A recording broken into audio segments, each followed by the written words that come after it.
Welcome to the Mentis podcast. Today we have Chris Prefontaine. Chris, you are such a busy guy.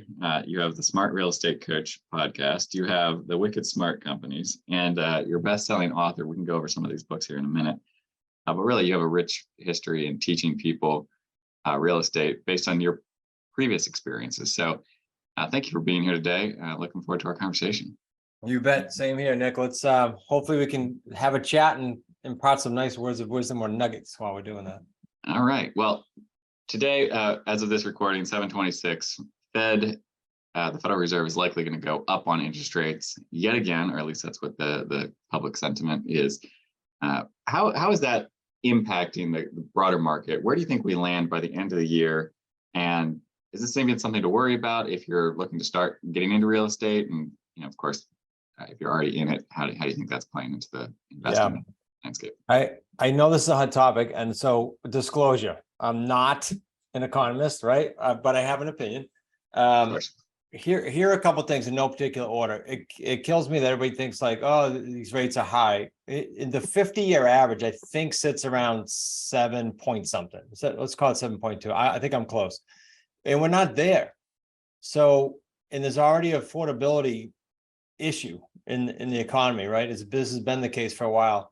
So, and it's like the third time in 50 years that's happened. So all that to say, if you're in the creative world, creative real estate, creative financing, you can celebrate because the banks are pushing, when they do that, whether it's the media screaming or the banks actually raising rates, they are pushing a lot of people aside, like when they went from the 3s up to the 6s, right?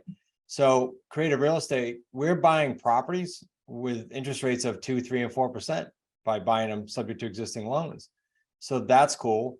It's also a fact that when the media is screaming about this stuff, that causes a little uncertainty. And that's when creative real estate has high demand as well. So in my 32 years, Nick, I literally haven't seen sort of like the perfect storm of all this stuff happening at once, the uncertainty, the election coming up, the rates for creative real estate.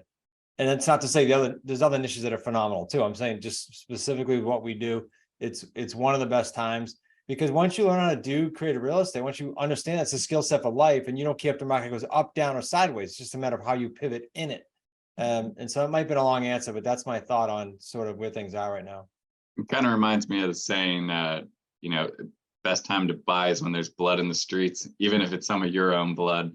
It's obviously not a great time, I think, for real estate. I'm definitely feeling for those guys who own a lot of offices. I was just reading an article about a building that marked down an $80 million assessment for an office complex.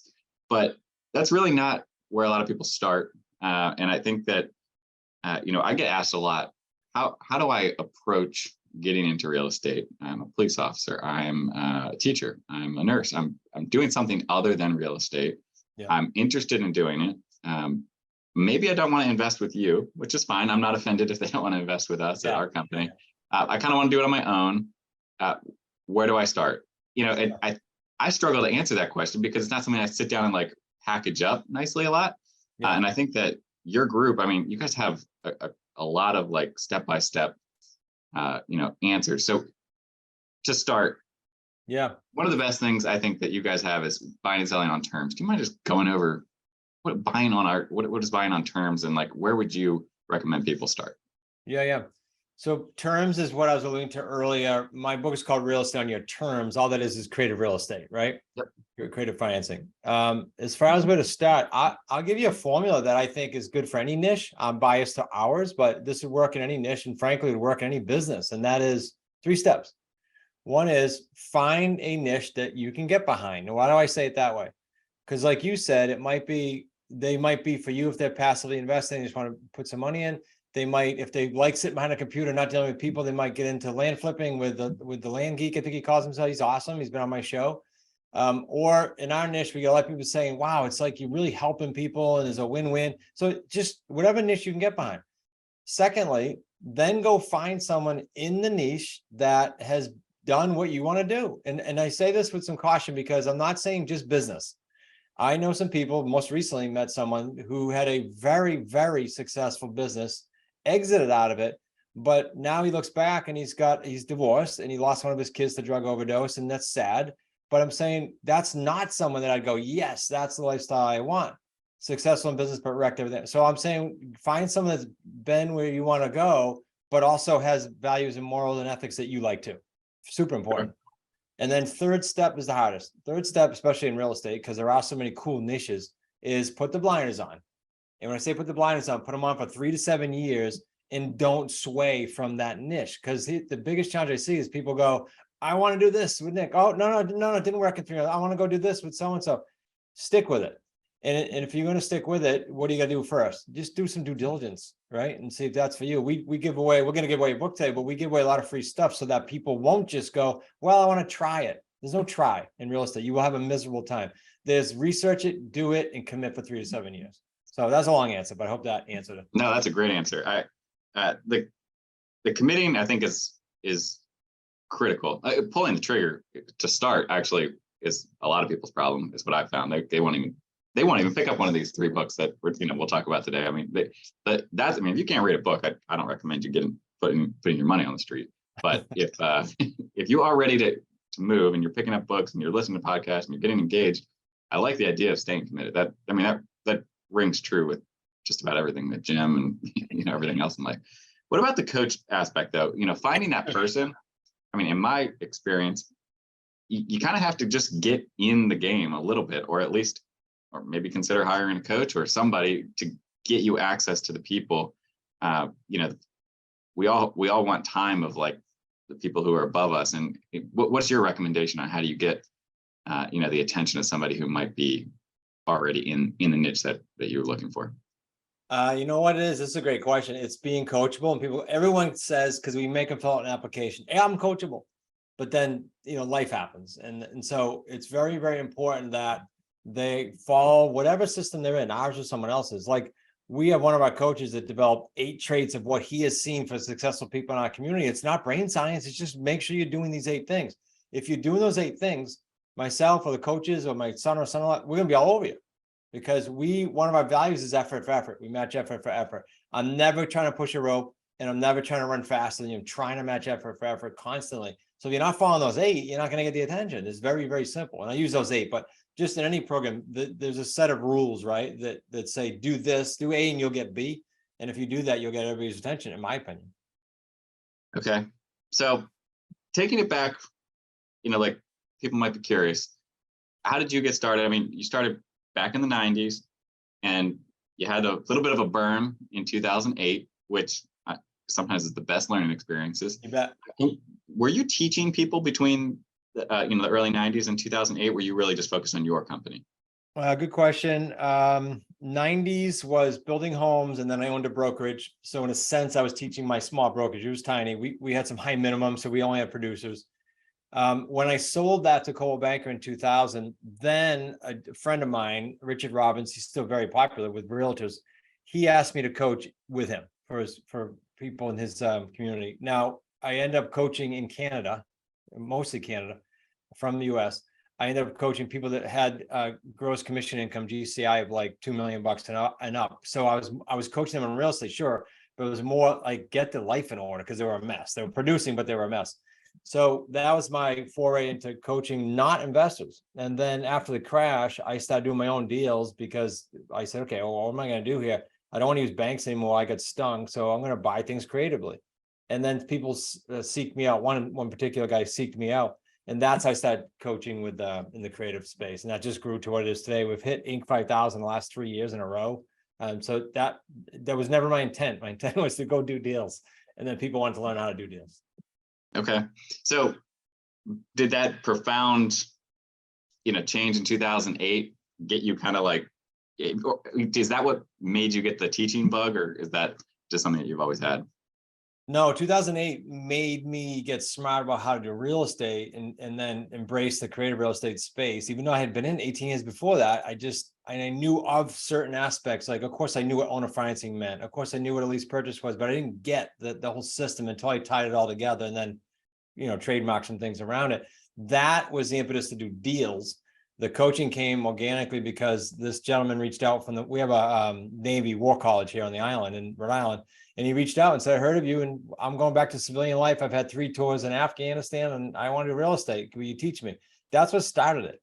and literally one person, and then it grew to what it is today, to the Wicked Smart community. It was not, hey, I came out of the crash, I got a coach. No, I had to like survive. They wiped me out. Yeah, well, Big difference. well, the fact that you didn't just like, kind of turning the keys and say somebody else deal with this, actually dealing with the problem really is a testament to character, but it's a great teacher. And, we all learn from our mistakes in life. And 2008 was definitely a painful one for a lot of people. Yeah, I'd say everything we're doing, Nick, today. I mean, everything. I had a coaching session this morning with one of my mindset coaches, and she literally had me make a list. It was like 200 items of what came out of that, the coincidental to this conversation. And she said, wow, like everything you're doing now came from that. I said, yep. And I wouldn't take it back now. But you could not convince me in February of 12 that, hey, Chris, this is really good, because I would have killed you. But it was really good. Yeah, no, that's good. And then you spent a lot of time writing. I mean, putting your thoughts together. This book in particular, the one that is a Amazon bestseller. This is not a small endeavor here. This is a pretty full book with a lot of different thoughts. How are you spending your time, kind of getting this down on paper so that people can pick it up and read it? Yeah, the first one, Real Estate on Your Terms, was done with the help of Advantage Media, who's now Forbes Books. They do a really cool thing. They bring you in for a strategy session, so they understand you integrally. It's not just fluff. And then they assign a writer with you, so you're hand in hand. And then they do interviews with audio, and that ends up being written. And you got to go over that. So that was a long process, like over a year. The book you just held up was actually a culmination of a lot of podcast interviews. We're up to almost 500 interviews now. So we took back then one from each niche that we thought would be pertinent for people to hear, so they can get to know these other niches. And then we wrote out of that. So that wasn't as difficult, believe it or not, because we had a lot of the content. And then deal structure over time, which is deals. That also came from content we had already created, and we just put it into print. So there's some bridges there to do that once you have the content. Well, picking up these books, in which order would you recommend somebody start reading about your company? If they're brand new listening to this today, they go, well, I want to check out the Smart Real Estate podcast. I want to maybe get in touch with you guys. You guys obviously do a free coaching call, which I think is really neat. You're willing to get on the phone with people, but what would you recommend if somebody's looking to start? Just a couple things. Yeah, a couple things. We'll give them the book link, and it's to the Real Estate on Your Terms. And here's why. Sell with Authority is more about establishing your authority once you're in. The book you just held up is a hodgepodge of different niches. Cool, but not to bog you down yet. Real Estate on Your Terms is going to give you A through Z of what we do. Now, do you read that and go do $1 million worth of real estate? No, but it'll open your eyes to what the potential is. As you referenced before the show, there's a couple students in there, so you get to see different backgrounds. It doesn't matter if you're working, what your background is, you'll understand that. And then I said earlier, I'm big on free because I want people to go, okay, is this a niche I want to attack or not? And so after you go through the book or during, just go to the master's class. It's free. If you can deal with my accent for another hour, you can listen to my master's class, and you'll have a good idea between the book and the master's class, which is like a rerun of a webinar. So no one's gonna be bugging you. You watch it on your own time. I think you'll have enough to know, okay, I want to dig deeper or not. And I can give you those links now, or we can wait till the end. It's up to you. Well, but I definitely want to put them at the end. Okay. What I want to piggyback off of that, in kind of reviewing a lot of the material that you guys had, and kind of listening to you guys on your podcast, you're not a high pressure sales. Like, this is not like a get rich tomorrow thing, and that is really important to me, because people who think that they're just going to pick up this book, or anybody who thinks that they're just going to be able to call you and you're going to solve life's problems without any effort, that's not what you are selling. And there's a lot of like gurus out there that would try to get that, which I think is really cool that you guys deliver some of that value without without having people pay, just so they can see that there's a real person here with experience, and they're going to be able to learn from it. I love that you bring it up, and because I scream about this on shows, because there are a lot of great marketers, right? So they market to you, and I get calls weekly, sadly, and some are 6-figure answers. And the question they ask me is, how can I do this, Chris? I tried all this other stuff, and I bought all these other programs, and I spent X, and sometimes X was 6 figures, and they didn't do a deal yet. And it boggles my brain because they're good marketers. We frankly aren't great marketers, but what I know how to do is do deals. And the coaches now that we have, it used to just be me, they know how to do deals because they came through our system. And all our metrics, Nick, all of them are built around deals. For example, we obsess over TTFD, time to first deal. We want to get students doing them more quickly. And our TTFD is getting better and better and better over the years. We don't obsess over how many units of X product can we sell, because that doesn't get anyone a deal. And I had a mentor, and this name's not important. It wasn't my mentor. He's in our space. He said to me once, your book, you have a whole chapter on what can go wrong. You're scaring people away. And I said, no, I'm equipping them to know when they go out there, this probably is going to happen. And it's a whole chapter. So we're an open book. Yeah. And as far as the sales thing, you come to our event, you'll hear me mention our program, because you'd be a disservice not to. But there's no pitching, it's content rich, and you get it. If you're in the room and you want to join, you join. You don't need someone to say, oh, this is fabulous. No, it's proof of concept all over you. Well, there's a difference between mentioning your stuff and telling people about it, and being like, you're about to miss out on like a very, very good deal. Got to go to the back of the room right now, pull out your credit card. You're already, like in debt. And like, I've seen all that stuff. You me both. It's kind of crazy, some of that stuff that goes on. But somebody picks up the book, they read it, they give you guys a call. What's a coaching experience look like? And your typical person, who's like, obviously they want to do a deal. How are you supporting them through it? And what kind of value you guys? A bunch of things. So I'm not going to hit all, but let me, try to hit a few key things that they don't see elsewhere, in my opinion. One is there's weekly group calls. That's easy. That's on Zoom.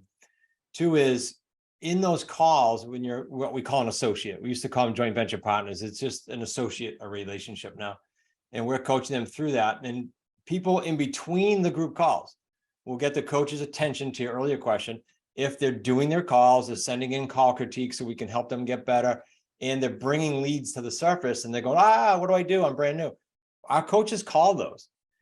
So another kind of component of our program is we let them come into our office here. Yesterday, we had 3 people in the office, and one of our coaches made 4 appointments for them in their leads. They brought leads, and he made appointments. So they went home and went on appointments.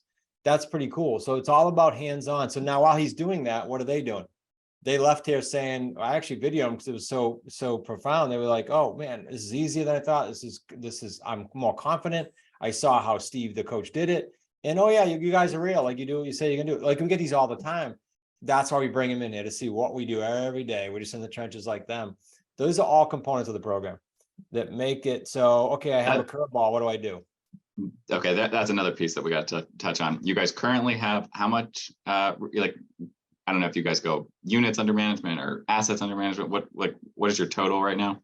We usually go, I look at the 3 paydays that the community has generated over a rolling average. That's how we exit our properties. We create the trademark 3 paydays. And I also look at how much real estate is controlled. It's usually like 80 million and up, depending on what time the event runs. We usually pull it at the event. But the important component of that is the 80 million controlled real estate is usually with little, it's because most of the deals are none, little money down. We had the whole room stand, Nick, last event. We said, all right, we stand up in the bottom. Stay standing if you've had a deal go into contract in the last, whatever we use, 3 months. A lot of the room was standing. Most events you get 5% of the people standing. We had like 80% of the people standing. Okay, now how much money have you put down? We have people sitting down. The whole room to control that real estate at that particular event last year was like $2,500, because our lease purchases are done with $10, literally, and you can create 3 paydays worth all kinds of money. So now, to your point earlier, this takes time. There's a skill set being learned here, right? It's not overnight. Of course. But once you learn it, whether you talk to me again or not, you got it for life. That's the cool thing. So about 80 or 100 million typically in the community. Okay. And then what about you personally with your company or family? Are you guys owning anything right now? Yeah. We were going into COVID. We had about 70 something properties going into COVID. And this is cool because I'll give you both ends of this and answer the question. Unlike a landlord, we had very, very, very few defaults. Why? Because they're not tenants. They're buyers looking for financing. And if they don't pay their rent, even though the government was allowing that, they lose their option to buy. 2 different things. So that was pretty cool. We don't, so that for us was maybe whatever that came to, maybe 50 or 60 million. We're not as aggressive in that portfolio anymore personally, because we're partnering with so many more students, East Coast to West Coast. So we probably carry about half that now since Okay. COVID. Yeah. So your business model now has kind of shifted to essentially partnering with people who you are coaching. Yeah, and we still do our own. Like literally next to me on my right here is my stack of leads. Like I love doing it, and it keeps me sharp and being able to coach. But I also like doing deals with my son and son-in-law. So we always do our own deals here personally in the 3 states around us. And then most 80% of our time is going with the partners now, because as we do that with them, think about it, they'll never stop doing deals once they get over the hump and they know how to do it. And then it's a great relationship, healthy relationship. Yeah, I would agree with that statement. Once you're in, you kind of You're locked. you're kind of in for life, or at least you're certainly going to pay attention. Yep. So break it down a little bit. Kind of what is different here about what you're offering than, say, flipping a house, which I think a lot of people see on TV and that has a shine effect to it. Yeah, they sure do. What's different wholesaling? What is your guys' niche? Yeah. Okay. So your question, a lot of wholesalers and flippers, a lot are coming in big communities, are coming to us going, hey, can you teach our community how to do what you do? Because a couple things, flipping and wholesaling is very transactional. I have nothing against it. In my first 18 years is all I did. Good checks, but they're one check. So every January I'd be like, I got to do it again, right? I got to get back on the treadmill. I got to create the same thing. Unless I have a couple referrals, I got to create the same thing to get to that whatever income I wanted, right? So what we're doing is we're putting in place that one check. Sure, that's our payday one. But then we're getting monthly checks. Once you put a deal in place, you get that payday one, you're getting monthly checks. And then at some point in the future, 2, 3, 4, 5 years, nice, because you can stagger that on the calendar, right? And have all this planned wealth coming out. You have payday 3. So it's not so transactional, and you get to, I call it wealth stacking. We help with the students. Like once you get like 5 or 6 properties, not a whole bunch, just 5 or 6, we help you start changing some of the terms with the owners, or owning them instead of lease purchasing them. All kinds of things you can do to stay in it long term. Because a lot of the hosts in the shows will go, yeah, but why do you exit all your properties short term? So we don't. We accumulate 5 or 10, and then we say, which ones do we want to keep forever? Which ones do we want to keep longer? And which ones do we want to exit out because we want cash flow? Totally up to you. That's what's cool about creative real estate. So I don't know if I hit your head or not. Yeah, well, there's definitely different ways to structure deals. Obviously, you guys are doing it in a creative way. The piece that, just going over that, I'm thinking about taxes. How do you guys get any benefit of the depreciation? Obviously, the big negative to just being a wholesaler or flipping a property is the capital gain. I mean, yeah. Then your business partner is truly Uncle Sam. Yep. Where if you hold it, Uncle Sam is actually kind of put in the corner for a lot longer, and there's a lot of benefits. So, how are you guys taking advantage of that? Yeah, out of the 3 ways we buy, the lease purchase, you lose that, to your point. Yep. But the sub 2 and the owner financing, you gain all that. You have the depreciation. We just did about 6 different cost seg studies on properties we're going to keep that we're not going to spin out of in 2 to 5 years. So you have that option. Now, when people are new, do they gravitate towards the lease purchase because it's a $10 deposit and they're not buying? Yeah, they tend to, but the more advanced they get, then they start switching to owner financing and sub 2, their comfort level. I'll give you a quick example. Brian is one of our great students. He's in Chicago, 17-year corporate guy selling elevators, literally nothing to do with real estate. He came in, he did his first 8 deals, lease purchase. So he spent literally $10 a deal. His 3 paydays were a little over 800 grand. And then he finally said, I get what you're saying now. I'm not doing anything now unless I buy it. And so now he's switching to sub 2, but it was kind of his aha. He had to work his way through. Okay, it's not as risky as I thought. Okay, I can do that. Okay, I have the bandwidth, so it just takes time. But yeah, to your point, it's much, much better to own. I just had a Penn State law professor join the program, and I just talked to her. I literally was in your waiting room. She called. She had her first closing yesterday. She joined us, knows what the heck she's doing from a law standpoint, closed her first sub 2. And so my closing costs were X. I said, yeah, but Mallory, you now can depreciate that for the life of the asset. You're okay. Oh yeah. Okay. So it's fun to see people go through that transition. Well, I call it getting reps. Every time you get a deal in front of you, even if you're just evaluating it and you're saying no, you're getting a rep. Yep. I've been asked by some college students and stuff like, what would you do as your first job if you're going into real estate? Well, I would always recommend go work in someone else's real estate shop and maybe be a, an analyst or somebody who's going to go look for new deals, and you're really going to get a lot of experience without spending your money. But if you're kind of already into your career and that's not an option anymore, you still need to have, income. Well, getting a coach, picking up a book, and doing some of these maybe quicker transactions is probably for the best for a lot of people. Yeah. You said that the younger we've had now, without soliciting it, 3 young guys come and say, can I kind of apprentice with you? And one went off and became a student in his early 20s doing deals. One was only interning with us. It wasn't an apprentice. And I heard he's killing it in the wholesale business. He just picked up some creative stuff from us and went off and did it. 18 years old now, 18. So it's remarkable what you can do if you just reach out and put yourself out there. Because we didn't solicit any of them. They just came in to learn. Yep. And that's typically how it goes. I mean, when you're willing to at least ask for the help, somebody's going to give it to you. Mhm. But certainly getting into your mind and your team's mind, you've written it down, and there's really no reason. I mean, you can listen to it in the middle of the night on podcast. You can pick it up and read it, over lunch break. So, I really appreciate you kind of giving an overview.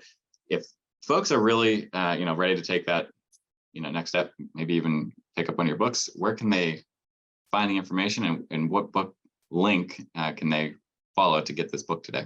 Yeah, I'll give you this link. It's wickedsmartbooks.com/Mentis, just so I know it came from your tribe, Nick, and we will honor that. Now, it's not get the free book and only get electronic version, or it's not get the free book, but put your credit card in for shipping. We will ship it right here from this building. You will get it. Just give us like 10 days or so. You'll get the real estate on your terms, the best selling. And by the way, that was revised during COVID. It wasn't planned. We were just in the middle of a revision, so it was good timing. So they'll get that newest version, as well as deal structure over time, and maybe some goodies in there as well. I said earlier, if you want the free class, just go to smartrealestatecoach.com/masters class, and you'll hear me, but you got to deal with that for an hour and you'll get some good content. Well, thank you very much. Is there anything else that you want to leave us with today? I would just tell you the timing's great. You opened the show with that question, but the timing is great once you learn creative real estate. So don't let the media, in fact, shut the media off. But if you happen to listen to them, don't let them sway you, because they don't know. Nobody knows. The billionaires don't know. Just get out there and understand how to pivot in any market, and you'll have a great time. Couldn't agree with that statement more. There's always opportunity, arguably more opportunity in these down markets. So, Chris, we appreciate your time, and hope that you have a great rest of the year. Thanks for coming on. Thanks for having me, buddy. Appreciate it.